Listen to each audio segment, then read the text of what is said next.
Hey everybody, wanted to do a quick deck tech for you. I played the Harry Potter TCG at GenCon this year, came home with this nice little trophy, and wanted to talk with you about the deck that I used.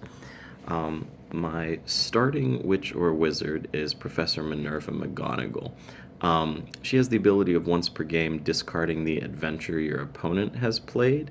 That came up only a couple times in the 15 or so games that I ended up playing. What she really does for you that's important is start you off with a free transfiguration lesson. Um, in my case, it means that the 19 lessons that I did end up playing were all Care of Magical Creatures, even though my deck runs both Transfiguration cards and Care of Magical Creature cards. I never had any reason to run even a single Transfiguration lesson. Additionally, it gets you ahead by one lesson right off the bat. So, turn one, you can drop two Care of Magical Creatures lessons, and this deck is so low to the ground that you can basically, by turn two, start playing some of the important cards in the deck. So, what does that Transfiguration get us? Well, one of the first things is Steelclaw. Steelclaw is a common from the base set, and it is a good one. This allows all your creatures to do damage to your opponent. So this is essentially the same thing that happens at the start of each of your turns, but you get to do it again.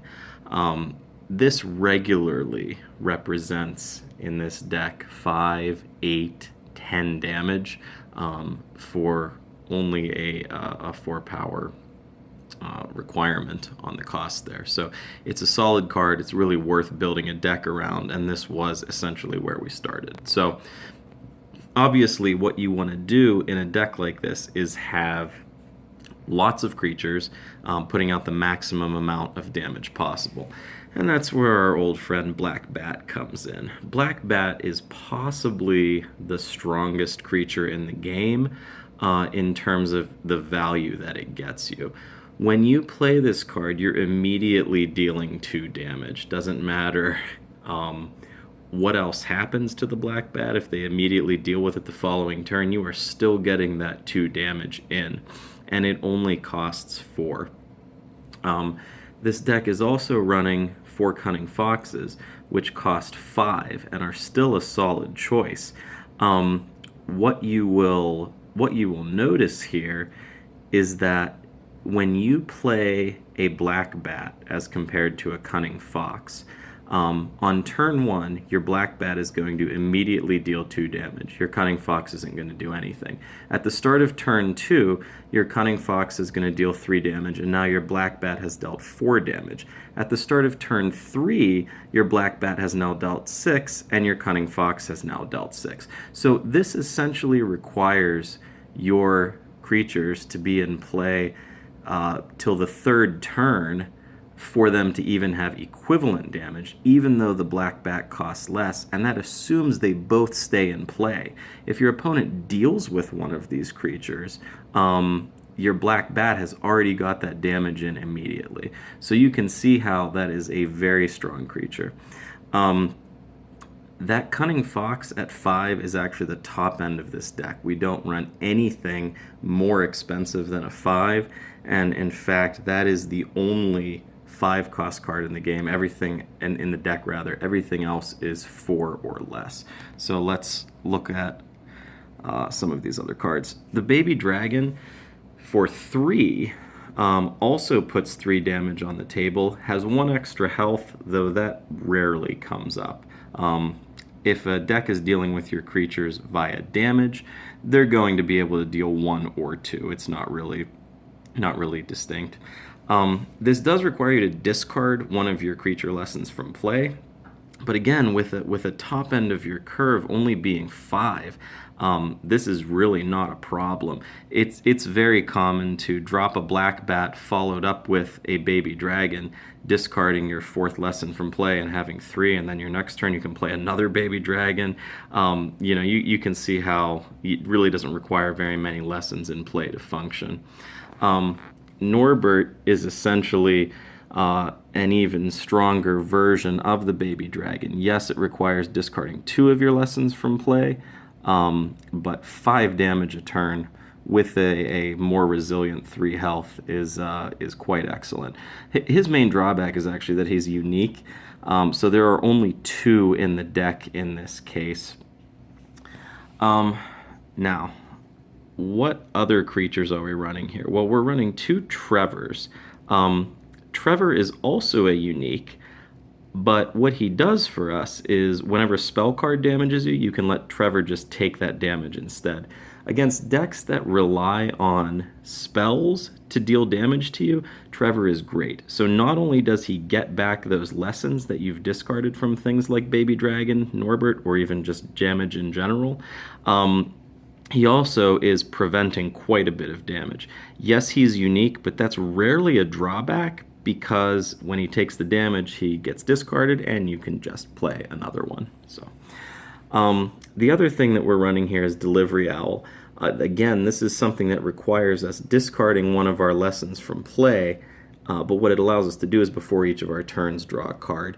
This is a deck that wants to essentially dump its hand on the table. You are almost never going to want to spend actions on card draw, and you are eventually going to start drawing some lessons that you really don't need to play. If you're at 5, I mean, there is basically no reason to play a 6th lesson in this deck. So your draws as the game progresses become less and less likely to be what you need. The lessons that you draw are essentially dead cards in your hand. So this can assist us with that. Finally, we have Sandstone Gargoyle. I'm getting some glare there. When Sandstone Gargoyle does damage, it does 2 more if your opponent doesn't have any creatures in play. So we've got Trevor dealing with the spell-based decks. Sandstone Gargoyle is doing the same thing there, punishing decks that don't also run creatures. 3 damage a turn for only 3 essentially turns this into a baby dragon without requiring the lesson discard against those decks that don't run creatures, so quite powerful. Okay, so that's our game plan. What are we doing to interact with our opponent? Well, we are running Guide to Household Pests. This is a way that we are dealing with other creature-based decks. You can play this, essentially it is just the same as a lesson, but it does give you the option to discard this card from play, choose a creature in play, and deal 4 damage to it. That's generally enough to deal with all but the really high-end creatures. It can also do things like make your Sandstone Gargoyle get in more damage that it wouldn't have otherwise gotten in. This deck also runs 2 Madame Pomfreys just for some healing. If you get off to a slower start or something, it's easy to take a turn off and just heal 12 cards that you need right back into your deck. We are also running 4 Picking on Neville. This is maybe the best card in the game. I know that's hyperbolic, but this card is just excellent. You pick an opponent's card in play and discard it. They can prevent it by choosing 2 other cards from play. If you choose Lesson for this, they almost never can do anything except discard their lesson from play.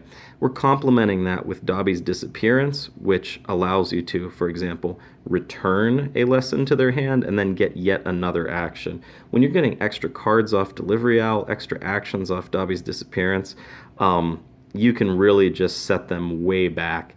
Unless they are being at least as aggressive as you are with your creatures, they're just not going to be able to keep up with you. So you're really dealing with the spells with your creatures, and then dealing with creature decks with your spells. So that's kind of the plan here. Finally, we do run some adventures. Letters from No One, you play when your opponent has drawn lots of cards and is ready to be productive. Now all they can do is draw cards. You play this one when they've basically played all the lessons that they want to play. Now all they can do is play lesson cards. They're going to solve this by discarding their hand or by discarding 5 cards from their hand, and their reward is to fetch a card or draw 2 cards. So ultimately, the drawbacks are really low, and these really just provide another speed bump for you to do exactly what you need to do. So that's what worked for me. Thanks for watching.